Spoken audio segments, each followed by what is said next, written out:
Some men spent their whole lives shouting to be heard. Walter Hayes had once saved an entire battalion with a whisper. The sharp crack of the judge's gavel echoed across courtroom 7B like a rifle shot through cold air. Conversations died instantly. Papers stopped rustling. Even the ceiling fans seemed quieter beneath the heavy fluorescent lights humming overhead. Judge Raymond Mercer leaned forward behind the polished oak bench, irritation carved deep into every line of his face. His expensive charcoal robe hung around him like armor, and his pale fingers tightened against the edge of the bench as he stared down at the old man seated alone near the defense table. "Mr. Hayes," he snapped, his voice cutting through the stale courtroom air. "If you're going to answer this court, then speak up." A few people shifted uncomfortably in the gallery. Others exchanged tired looks. To most of them, Walter Hayes looked exactly like what Judge Mercer clearly believed he was. Just another stubborn old veteran dragged into court over a minor property dispute nobody truly cared about. Walter sat motionless beneath the harsh white lights. 86 years old, thin shoulders beneath a faded brown suit that had probably been older than some people in the room. One hand rested quietly atop a worn wooden cane scarred with scratches and dents. His other hand lay folded in his lap beside a folded Marine Corps cap, faded almost gray with time. He did not look at the judge. His pale blue eyes stayed fixed on the flag standing in the corner of the courtroom. Still, calm, unmoving. The silence stretched too long for Mercer's patience. "Did you hear me?" The judge barked louder. "This courtroom is not a nursing home." A few nervous chuckles scattered through the room before quickly fading. Walter finally turned his head. Slowly, deliberately. His movements carried no panic, no embarrassment, just age and quiet restraint. When he spoke, his voice barely carried beyond the defense table. "Yes, Your Honor." Mercer's jaw tightened instantly. "Then for the love of God, man, stop mumbling." The judge leaned back in frustration, rubbing a hand across his temple. "I cannot rule on silence." Walter nodded once. Nothing more. The court clerk glanced down awkwardly at her paperwork. Near the back row, a young prosecutor named Ethan Cole watched the exchange with growing discomfort. He had entered the courtroom expecting another routine hearing. Instead, something about the old man unsettled him in a way he couldn't explain. Maybe it was the stillness. Maybe it was the way Walter absorbed humiliation without shrinking beneath it. Or maybe it was the look in his eyes. Ethan had seen that look once before when he was 14 years old, standing beside his father at Arlington Cemetery during a military funeral. Men who had seen terrible things often carried silence differently. Heavy, permanent. Judge Mercer flipped impatiently through the case file. "Mr. Hayes, according to city records, you ignored multiple notices regarding your property violations."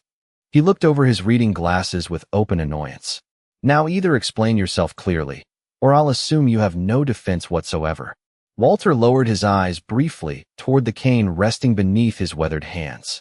The courtroom waited. Somewhere outside, a distant siren wailed through downtown traffic before fading into nothing. Then Walter finally spoke again, softly, barely above a breath. "I missed the letters." Mercer slammed his palm against the bench. "Speak up."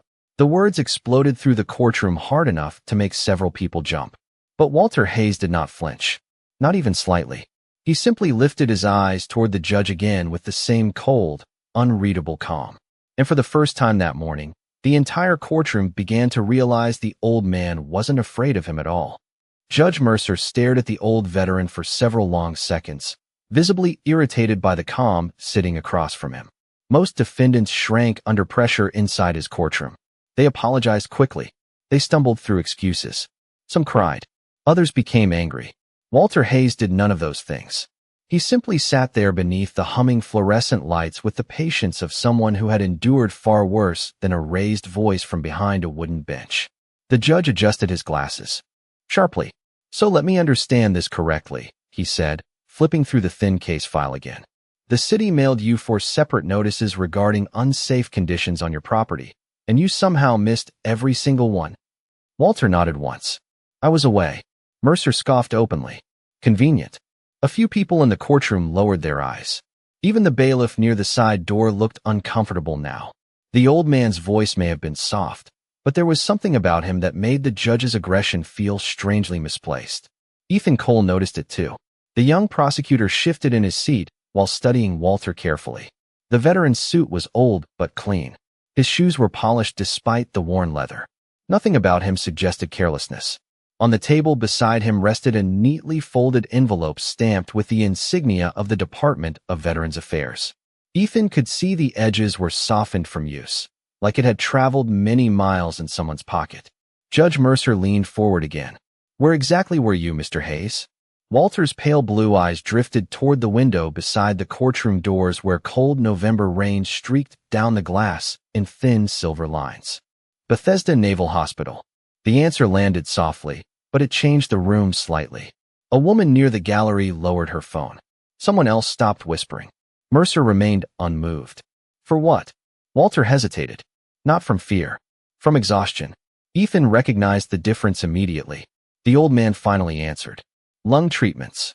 The judge gave a dismissive wave of his hand. "That still does not explain ignoring city code violations for nearly 6 months.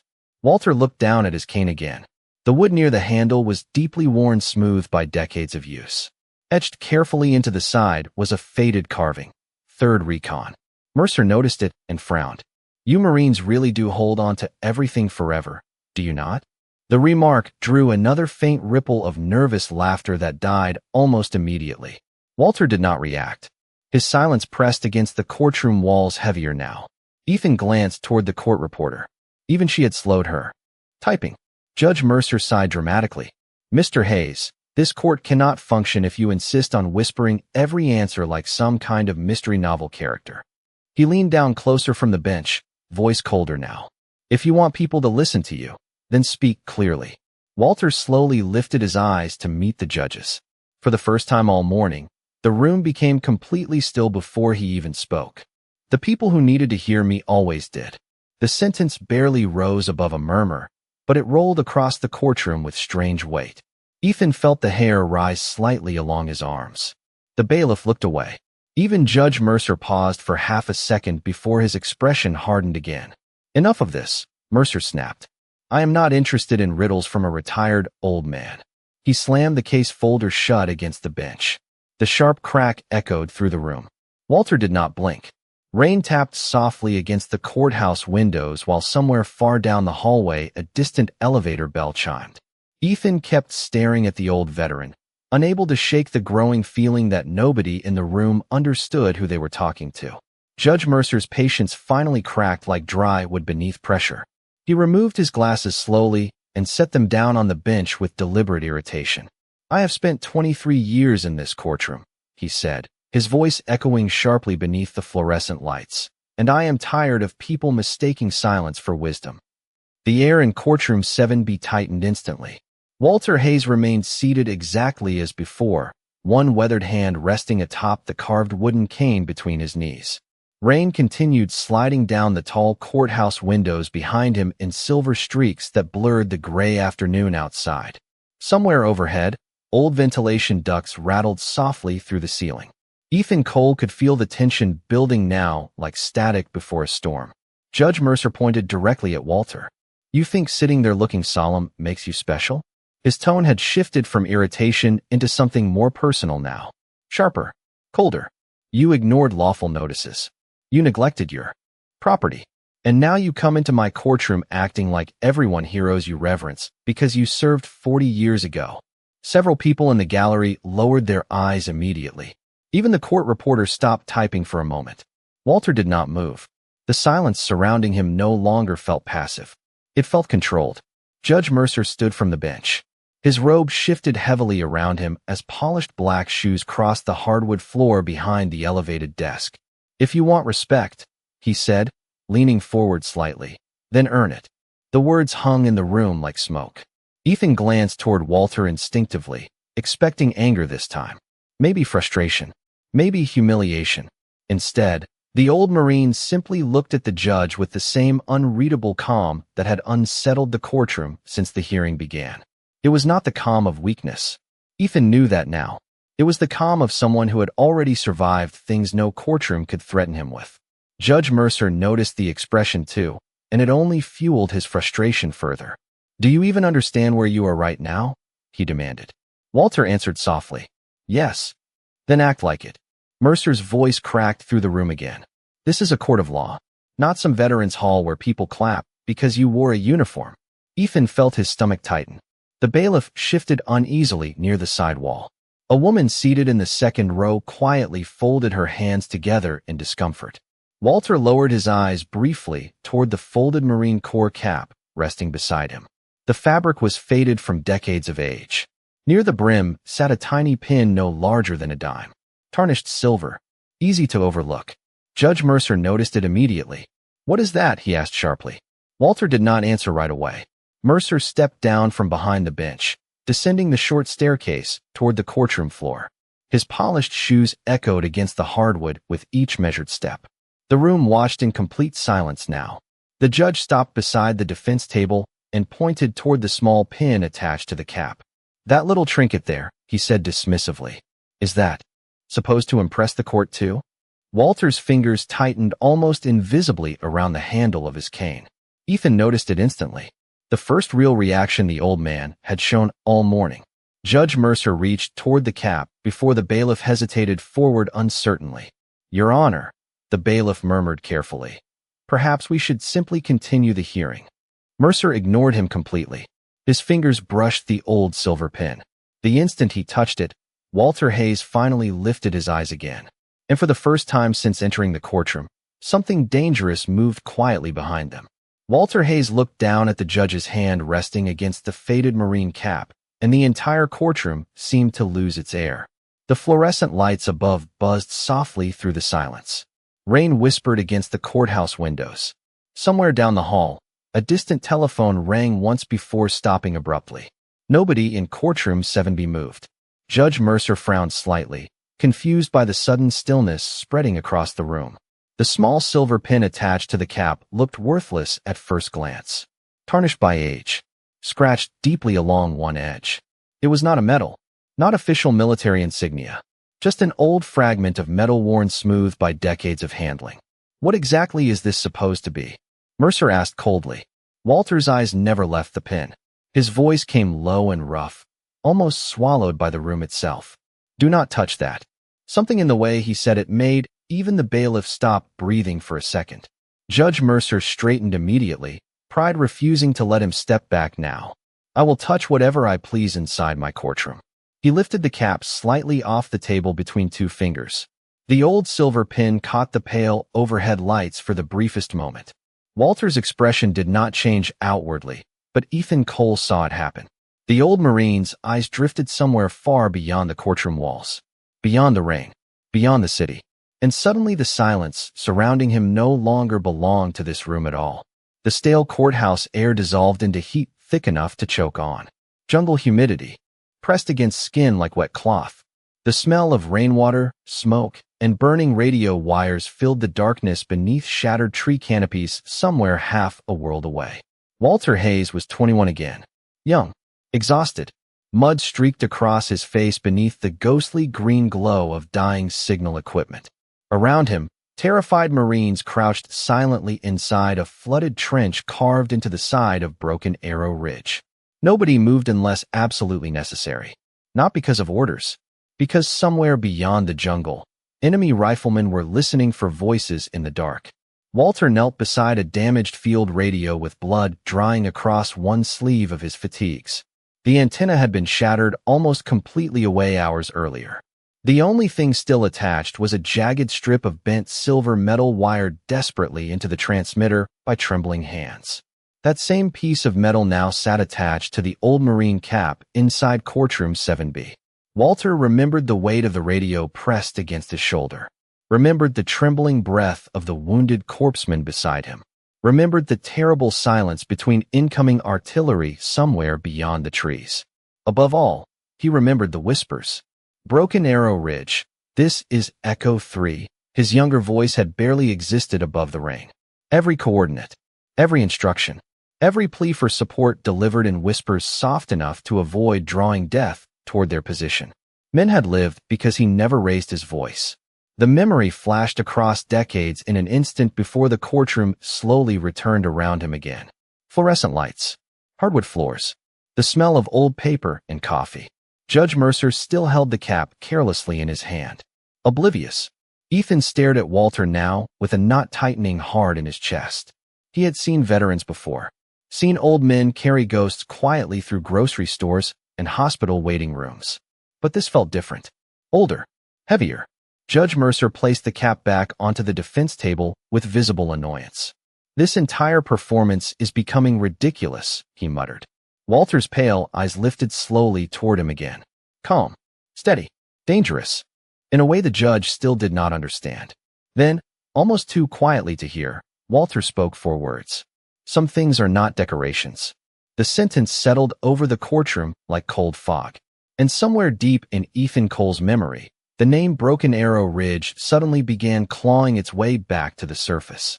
Ethan Cole could not stop staring at the old silver pin on the Marine cap. Broken Arrow Ridge.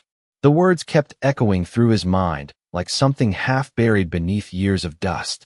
He had heard that name once before when he was a teenager sitting at his father's kitchen table late at night.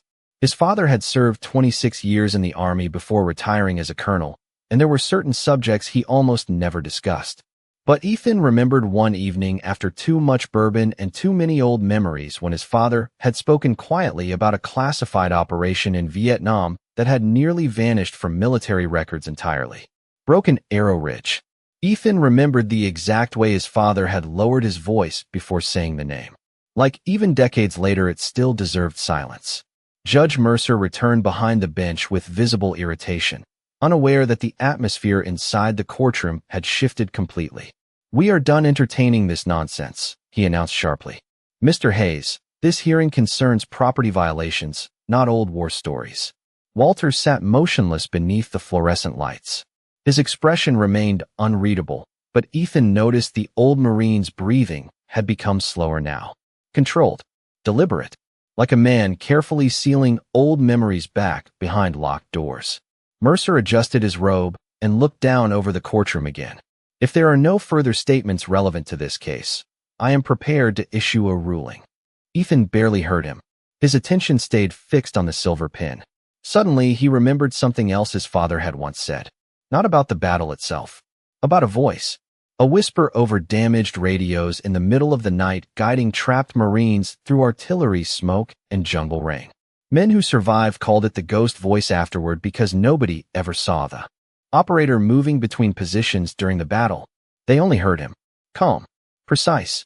Quiet enough to stay alive. Ethan felt a chill crawl slowly up his spine.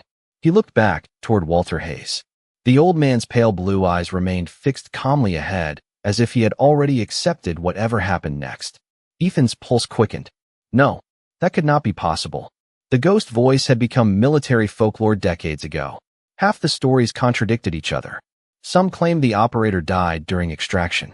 Others said his records had been buried under classified operations nobody acknowledged publicly. Ethan suddenly stood from his seat before fully realizing he was moving. The sharp scrape of his chair against the hardwood floor snapped several heads toward him immediately.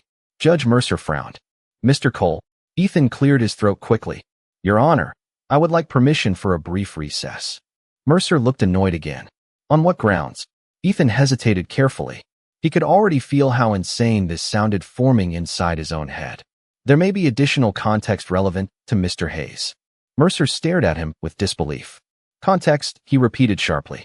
This is a zoning violation hearing, not a history lecture. A few people shifted awkwardly in the gallery again. Ethan lowered his voice. Respectfully, sir, I think we may not fully understand who Mr. Hayes is.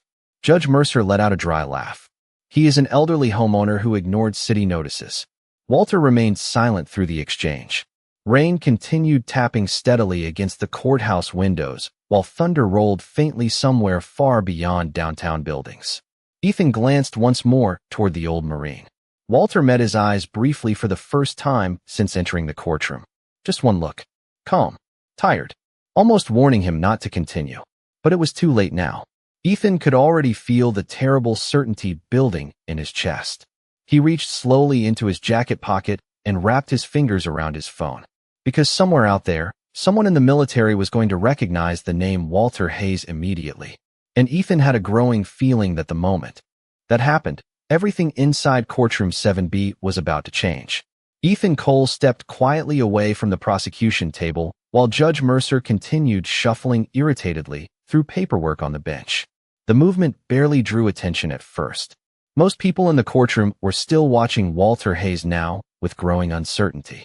The old Marine sat perfectly still beneath the cold fluorescent lights while rain blurred the city skyline beyond the courthouse windows. Ethan pushed through the rear courtroom doors into the hallway outside, and the heavy wooden door closed behind him with a muted thud. The silence in the corridor felt different, colder.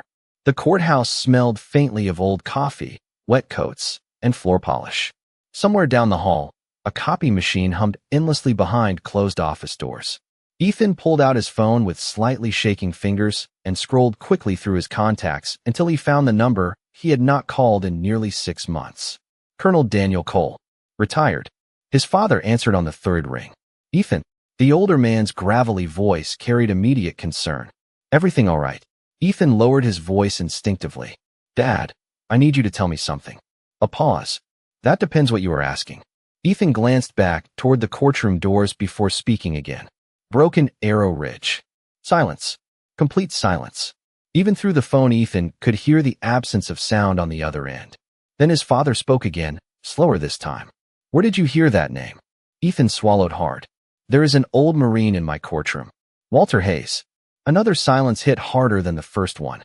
Ethan suddenly realized he had stopped breathing entirely. Finally, his father spoke in a voice Ethan had never heard before. Quiet. Controlled. Almost stunned. Walter Hayes is alive. The hallway suddenly felt much colder. Ethan leaned against the wall beneath flickering fluorescent lights. You know him? Know him? His father let out a short breath that sounded halfway between disbelief and reverence. Son, half the men who survived that ridge came home because of him. Ethan looked back toward the courtroom. Doors again. Who was he? Radio operator. Colonel Cole answered immediately. Recon Marine. But nobody remembers his rank. They remember the voice. Ethan's pulse quickened. His father continued quietly. The enemy had snipers listening for radio chatter in the jungle. Anyone transmitting too loudly got people killed. Walter Hayes spent nearly 14 straight hours whispering coordinates through a damaged field radio while Marines were trapped on that ridge during monsoon season. Ethan closed his eyes briefly. The image formed instantly in his mind. Rain. Darkness. Static over broken radio lines. Why is there almost nothing about him in official records? He asked softly. Because half the operation was classified for decades, his father replied. Special reconnaissance teams operating where they officially were not supposed to be. Another pause followed. Then Colonel Cole's voice lowered even further. Listen carefully to me, Ethan. If that really is Walter Hayes sitting in your courtroom, then Judge Mercer has absolutely no idea what kind of mistake he is making right now. Ethan felt a knot tighten in his stomach.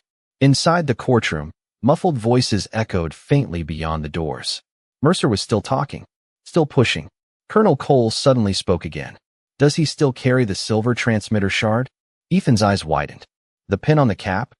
That piece of metal kept his radio transmitting after the antenna was destroyed. Marines called it the whisper pin afterward. Ethan stared silently at the courthouse floor. Worn marble tile beneath pale fluorescent lights. His father inhaled slowly on the other end of the line. Son, he said carefully, there are generals at the Pentagon who still know that name. Ethan lifted his head immediately. Generals? Yes. Colonel Cole's voice hardened now. And if somebody in that courtroom disrespected Walter Hayes publicly, then you need to make another call right now. Ethan ended the call and stood motionless in the courthouse hallway for several seconds while rain hammered harder against the tall windows overlooking downtown. The fluorescent lights above flickered faintly, casting pale reflections. Across the marble floor beneath his shoes, his pulse still had not slowed. Walter Hayes. The ghost voice. The name alone carried enough weight to make a retired Army colonel fall silent over the telephone. Ethan looked back toward the courtroom doors and realized with growing dread that Judge Mercer was still inside, pushing the old Marine further without understanding who he was dealing with. He immediately opened his contacts again and dialed another number. This time the call connected almost instantly. Office of Lieutenant General Nathaniel Brooks. The crisp military voice on the line carried no warmth. Ethan swallowed carefully. My name is Ethan Cole, Assistant Prosecutor, Fairfax County Courthouse. I need to report something involving retired Marine Walter Hayes. Silence. Brief, but immediate. Then the voice changed completely. Repeat the name. Ethan glanced toward the courtroom doors again. Walter Hayes, sir. More silence. Papers shuffled quickly somewhere on the other end. Then another voice entered the line. Older. Calm. Dangerous in the way only very senior officers sounded. This is General Brooks. Explain exactly what is happening. Ethan spoke carefully, suddenly aware that every word mattered now. There is an ongoing hearing involving Judge Raymond Mercer. Mr. Hayes has been publicly disrespected throughout the proceeding. The judge handled a personal military item belonging to him, and Ethan hesitated. And the courtroom situation is escalating. The silence afterward felt enormous. Ethan could hear distant movement on the other end of the call. Doors opening. Voices lowering urgently. Finally, General Brooks spoke again, slower this time. Did Walter raise his voice? Ethan blinked in confusion. No, sir. Did he threaten anyone? No, sir. Another pause. Then the courtroom is not escalating. Brooks replied quietly. The people around him are. Ethan felt cold move through his chest. Somewhere inside the courtroom, muffled echoes of Judge Mercer's voice continued beyond the heavy wooden doors. General Brooks inhaled slowly on the line. Listen to me carefully, Mr. Cole. Walter Hayes saved Marines during Broken Arrow Ridge after. Command lost communications with half the sector. Men survived because they trusted a whisper in the dark more than artillery maps. Ethan closed his eyes briefly. He could almost hear the rain-soaked jungle static now. Sir, I met him once, Brooks continued quietly. 22 years ago at Bethesda. He refused every medal ceremony they offered afterward. Ethan looked toward the courtroom again. Then why does nobody know who he is? General Brooks gave a low answer. Because some men served for recognition. Walter Hayes served so others could come home. The hallway suddenly filled with movement as courthouse staff hurried past carrying folders and umbrellas. None of them understood what was unfolding just beyond those courtroom doors. Brooks spoke again, sharper now. Keep him there. Ethan straightened instinctively at the command in the general's voice. Sir, do not let that hearing end. Papers shuffled rapidly on the other end of the line. Ethan heard another officer speaking urgently in the background.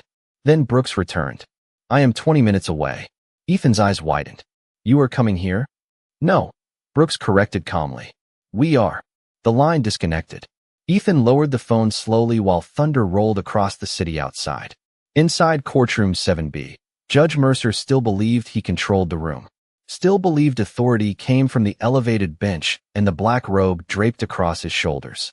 But somewhere between the Pentagon and the rain-soaked streets outside the courthouse, a chain reaction had already begun moving toward him. And Walter Hayes remained seated alone beneath the fluorescent lights, silent as ever, while the entire balance of power quietly shifted around him. Judge Mercer continued speaking from behind the bench, unaware that nearly everyone in courtroom 7B had stopped listening to the actual case entirely. The tension in the room had changed shape now.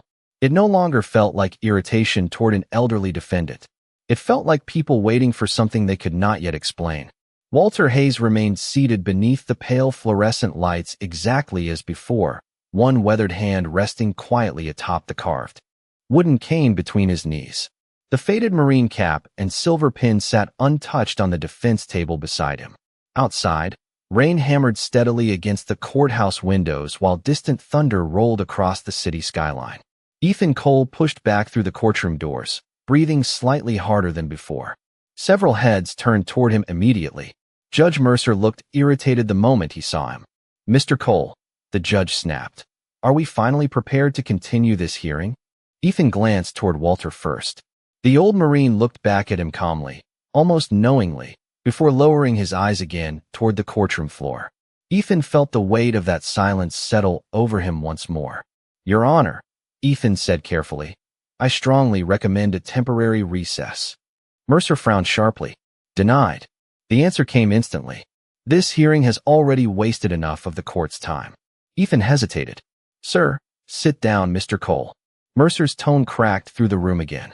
Ethan slowly returned to his seat, but his pulse continued pounding.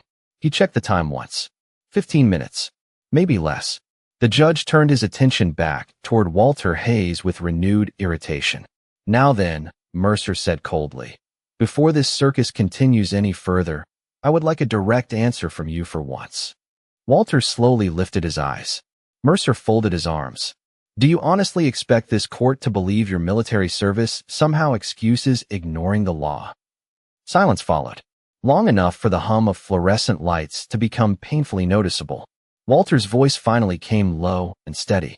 No, Mercer blinked once, almost caught off guard by the simplicity of the answer. Then what exactly is your point? Walter looked briefly toward the rain beyond the windows. Respect matters. The courtroom fell completely still again. Mercer let out a dry laugh beneath his breath. Respect, he repeated. You think respect places you above accountability? Walter answered softly. No, Your Honor, but it should place some people above mockery. The words landed with quiet precision. Ethan noticed the court reporter stop typing again. The bailiff stared at the floor now instead of the old Marine. Even several people in the gallery visibly shifted uncomfortably in their seats. Judge Mercer's face hardened immediately. I will not be lectured inside my own courtroom. Then it happened. Faint at first. The distant sound of tires splashing through rainwater outside the courthouse entrance. A car door slammed somewhere below. Then another. The bailiff near the courtroom doors frowned slightly as muffled voices echoed from the hallway beyond. Ethan felt his stomach tighten instantly. Judge Mercer heard it too and glanced toward the doors with irritation. What now? The answer came seconds later. The courtroom doors swung open sharply, and two uniformed military police officers stepped inside, wearing dark rain-covered dress uniforms. Water dripped from their shoulders onto the polished courthouse floor. Every head in the room turned instantly. The officers scanned the courtroom once before stepping aside. Then a tall, gray-haired man entered behind them wearing the four-star insignia of a United States Army general beneath a rain-darkened overcoat. Lieutenant General Nathaniel Brooks. The entire courtroom froze. Judge Mercer stared in open confusion as more uniformed officers entered quietly behind the general. Colonels, senior aides, decorated service members in full-dress uniforms. Nobody spoke. Nobody moved. General Brooks removed his gloves slowly, his eyes sweeping across the courtroom before finally stopping on Walter Hayes seated quietly beside the defense table. The general's expression changed instantly. Not surprise, not confusion, respect, pure and immediate. Then, without hesitation, Lieutenant General Nathaniel Brooks came to full attention in the middle of courtroom 7B and raised a sharp military salute toward the old Marine. The silence inside courtroom 7B became so complete that even the rain outside seemed distant. Lieutenant General Nathaniel Brooks held the salute without hesitation, standing tall beneath the harsh fluorescent lights while water from his raincoat dripped slowly onto the polished courthouse floor. Behind him, every uniformed officer who had entered the courtroom followed. Instantly, colonels, military police, senior aides, one by one, they came to attention and saluted the old Marine seated quietly beside the defense table. Nobody in the room understood how to react. Judge Mercer stood frozen behind the bench, one hand still resting against scattered case files that no longer mattered to anyone present. The bailiff stared openly in disbelief. The court reporter had completely stopped typing. Walter Hayes looked up slowly at the general standing before him. His pale blue eyes carried the same calm they had held since the beginning of the hearing, but now the weight behind that silence filled the entire courtroom like pressure before a storm. General Brooks finally lowered his salute. Sergeant Hayes, he said quietly, his voice carrying absolute respect. I apologize for being late. Walter gave a faint nod. Traffic. A few stunned people in the gallery exchanged confused looks.